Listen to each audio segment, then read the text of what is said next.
کہتے بیوی سے سیکھا ہے دعا مانگنے کا طریقہ. حضرت وہ کیسے؟ فرمانے لگے اسے کوئی کام تھا مجھ سے، کوئی گھر کا خرچہ تھا، اس نے بتایا خرچہ، میں نے اسے کہا ابھی میرے پاس پیسے نہیں ہیں، آتے ہیں تو دوں گا. 2-4 دنوں کے بعد پھر اس نے کہا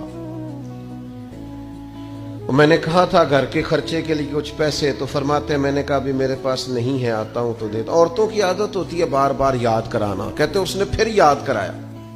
وہ میں نے گزارش کی تھی کچھ پیسے چاہیے، فرماتے مجھے غصہ آ گیا. میں نے کہا تو کیا روز ایک ہی بات کرتی ہے، تجھے کہا ہے نا ابھی پیسے نہیں ہیں، آتے ہیں تو دے دوں گا. ہر روز یاد کرانے کا کیا مطلب ہے؟ ایک ہی بات کا رٹا لگایا، پیسے چاہیے پیسے، ٹھیک ہے خرچ ہے آپ ٹھیک کہہ رہی پر ابھی نہیں میرے پاس. کہتے میں نے ڈانٹ دیا. سعادت مند خاتون تھی، حوصلے سے ڈانٹ برداشت کی. تو کہنے لگی غلطی ہو گئی، مجھے نہیں بار بار کہنے چاہیے تھا، آپ تو ناراض ہی ہو گئے، لیکن ایک بات یہ کہنی تھی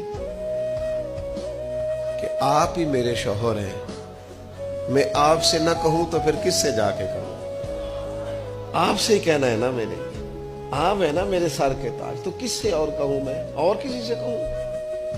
شیخ فرماتے ہیں میرے ہاتھ میں کچھ چیز تھی، ہاتھ کانپا، وہ چیز گری، چھم چھم میرے آنسو ٹپکے، چھم چھم میں رو پڑا. تو خاتون کہنے لگی آپ کیوں روئے، کیا ہوا؟ تو فرمانے لگے مجھے تو رب سے مانگنے کا طریقہ تو نے سکھا دیا.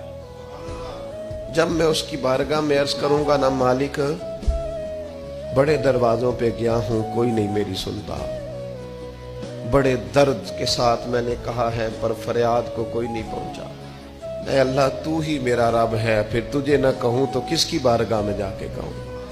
میں بیمار ہوں اور شفاؤں کے لیے ترس گیا ہوں، میں مقروض ہوں اور جان چھڑانے کے لیے ترس گیا ہوں، میں کمزور ہوں اور سعادت پانے کو ترس گیا ہوں، میں بے کیف ہوں اور سجدوں کی لذت کے لیے بے چین ہو گیا ہوں، میں بے کیف ہوں اور چاہتا ہوں میرا قرآن پاک کی تلاوت سے دل لگے.